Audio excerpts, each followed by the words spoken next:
भक्ति में सहायक है, पर आगे चलकर इसकी भी वृत्ति का त्याग करके त्रिगुणातीत प्रेम लक्षणा भक्ति में प्रवेश पाना है तो तीनों गुणों से ऊपर उठना होता है। इसलिए भोजन पर विशेष नजर रखी जाती है, क्योंकि आहार से ही हमारे अंतःकरण का भाव बनता है।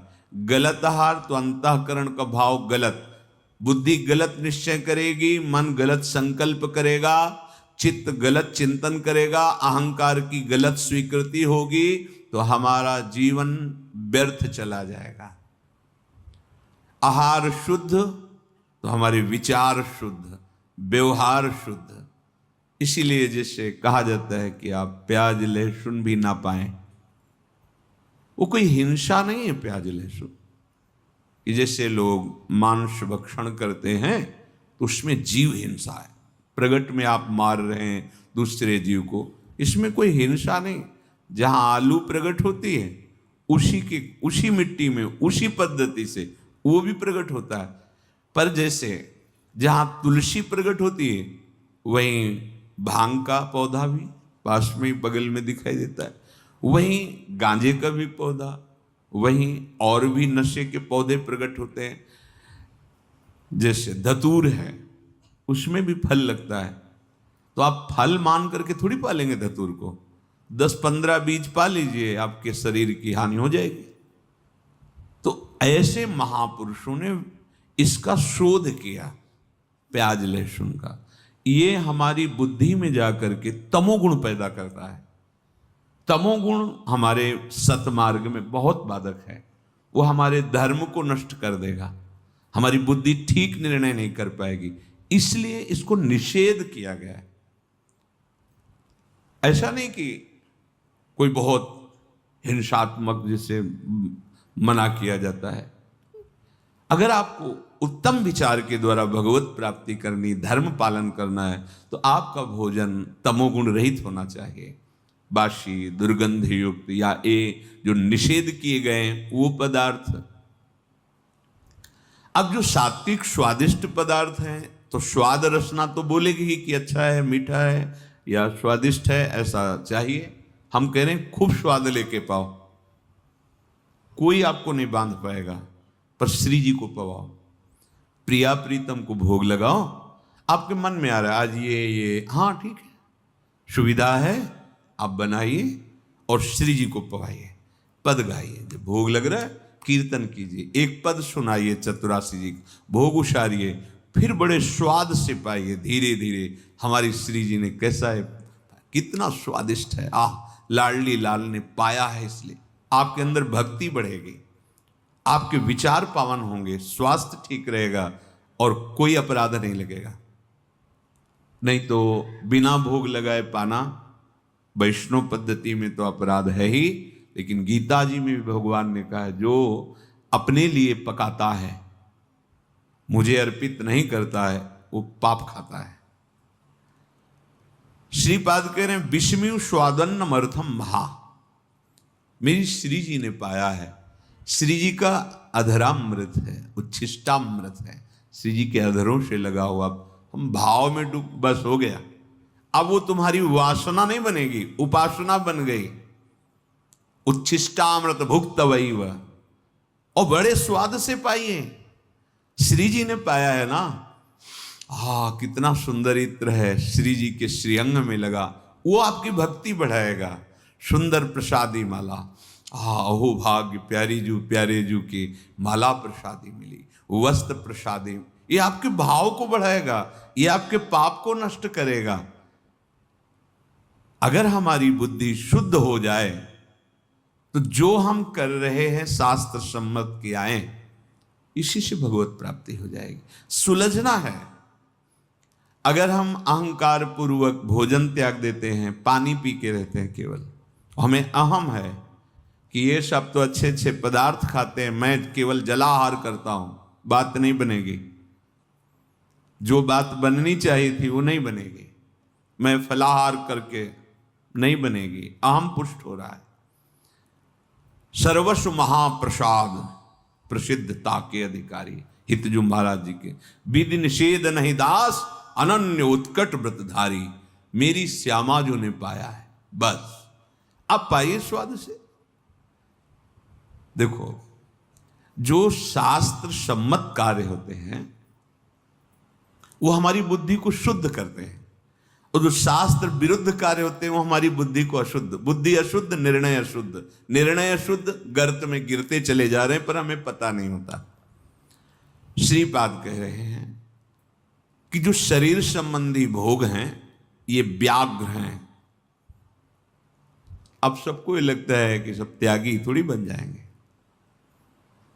उसे जन्म तो मनुष्य का इसीलिए मिला है, शांति प्राप्त करने के लिए। पशु योनि में थोड़ी शांति मिलेगी, देव योनि में भी शांति नहीं है। शांति तो मनुष्य जीवन में ही प्राप्त होती है। कैसे? त्यागात् शांतिरंतरम। नहीं समझ में आएगा, मलिन बुद्धि है। आपको लग रहा है जीवन मिला है सुख भोगने के लिए, और सुख है ये नहीं, जीवन महासुख भोगने के लिए मिला है, और महासुख है प्रभु का नाम, प्रभु का धाम, प्रभु का रूप, प्रभु की लीला।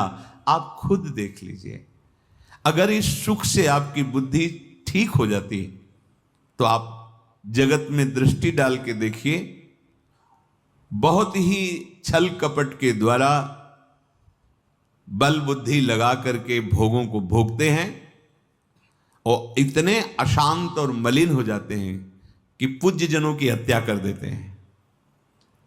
आसुरी प्रवृत्ति बढ़ जाती है, आजीवन कारावास, फांसी, नाना प्रकार के रोग, दंड, ये सब प्राप्त होते। क्या हुआ? सुख शांति खोज रहे थे, दुख अशांति क्यों मिली? क्योंकि बुद्धि निर्णय ठीक नहीं कर रही। संत महापुरुषों के वचन मान लो, जब आपकी बुद्धि शुद्ध होगी तो आप खुद बलिहार जाओगे कि अगर ये वचन मुझे ना मिलते तो मैं कहां गिर जाता, कहां बह जाता इस माया के प्रवाह में। ये जो महापुरुष जन बोल रहे हैं, ये करुणा करके बोल रहे हैं। इनको कुछ नहीं चाहिए आपसे, इनको जो परम सुख है वो प्रियाजू प्रदान कर रही। ये केवल आपके मंगल के लिए, अपने लोगों के मन को परम शांति, परमानंद की प्राप्ति के लिए बोल रहे हैं। जितने भी भोग हैं दुख योनया है। उचित भोग शरीर धर्म निर्वाह के लिए भगवत अर्पित करके शास्त्र सम्मत भोगो, कोई परेशानी नहीं। भोग भोगते हुए परमात्मा प्राप्ति हो जाएगी। धर्म विरुद्ध भोग, मलिन बुद्धि, दुर्गति को प्राप्त हो जाओगे। ये रसेंद्री कभी तृप्त होने वाली नहीं, बड़ी दुष्ट है ये खाओ, ये खाओ, ये खाओ। देश विदेश घूम रहे हैं, अर्थ प्राप्ति हो जिससे हम भोग प्राप्त करें। धर्म गया, पता ही नहीं कि धर्म क्या है। जहां तलवार की नोक पर खवाने की चेष्टा करने पर वो अपने शरीर का त्याग कर देते थे, नहीं खाते थे, वही तुम पैसा दे के खा रहे हो। देख लो, अपनी बुद्धि को देख लो, तुम अपने को किस धर्म में, किस मार्ग में चलने वाले समझ रहे हो। जहां तलवार की नोक पर कि तुम खाइए तो अपने प्राणों को त्याग देते थे, गला कटवा देते थे, वहां तुम पैसे दे के खा रहे हो, वही चीज खा रहे हो। कहां तुम्हारी बुद्धि गई? सुना कि अमुक आक्रमण कर रहा है, हजार हजार माताएं एक साथ आग की ज्वाला में उतर गई। आग की ज्वाला में उतरना अच्छा है, लेकिन अधर्मियों का स्पर्श नहीं। क्या बुद्धि थी? आज हमारी बुद्धि कहां पहुंच रही है? अगर अध्यात्म को नहीं समझोगे तो बुद्धि को ये माया नहीं सुधारती है, अध्यात्म सुधारता है, भगवत मार्ग सुधारता है। भगवत मार्ग आत्मानंद है, ये पर नहीं है, ये स्वा है। समझना बहुत कठिन है। उपदेश दे देना सरल है, उपदेश सुन लेना सरल है, स्वा पे स्थित होना बहुत कठिन होता है। इसीलिए वर्तमान के भोगों में हम फिसल जाते हैं। महापुरुष जन आदेश कर रहे हैं, ये व्याघ्र की तरह तुम्हें विषय वासनाएं नष्ट कर देंगी, ये रसेंद्री तुम्हें नष्ट कर देगी। आज कितनी घृणित बुद्धि का हो जाती है। रसेंद्री से क्या तुम पाना चाहते हो? क्या है? जिसे कहते हैं बहुत बल प्रदान करने वाला, और क्या क्या बड़ाई करके लोगों की बुद्धि में बैठा दिया। आप देखते हैं उसके अंदर क्या है, बुद्धि मलिन है। इसलिए हम अपने को बहुत ग्रेजुएट समझते हैं, बहुत पढ़े लिखे समझते हैं और सोचते हैं इससे बल बढ़ेगा। शारीरिक बल भी तभी काम आता है जब बुद्धि बल प्रवीण हो। बुद्धि बल प्रवीण ना हो तो शारीरिक बल का विशेष महत्व तो नहीं होता।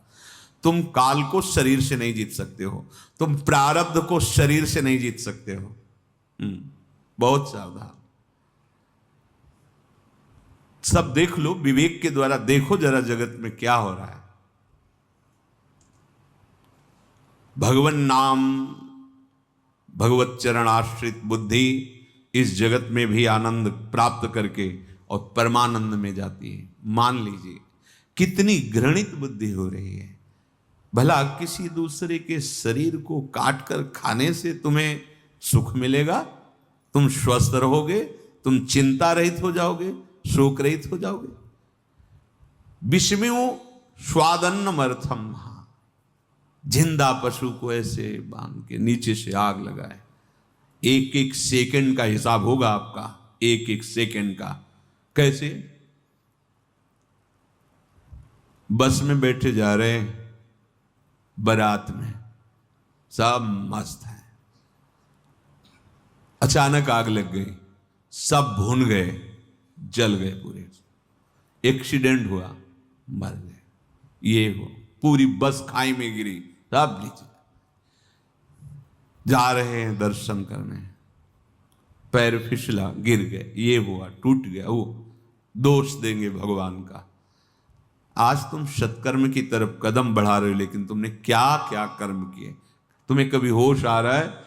उसमें परमात्मा है, उसमें जीव जो कहा गया है, जो तड़प रहा है, उसे तुम धीमी धीमी आग में भूंज रहे हो। ये ब्याज सहित मिलेगा, चिंता मत करो। जब ब्याज सहित मिलेगा उस समय तुम सुधर गए हो, मान लो।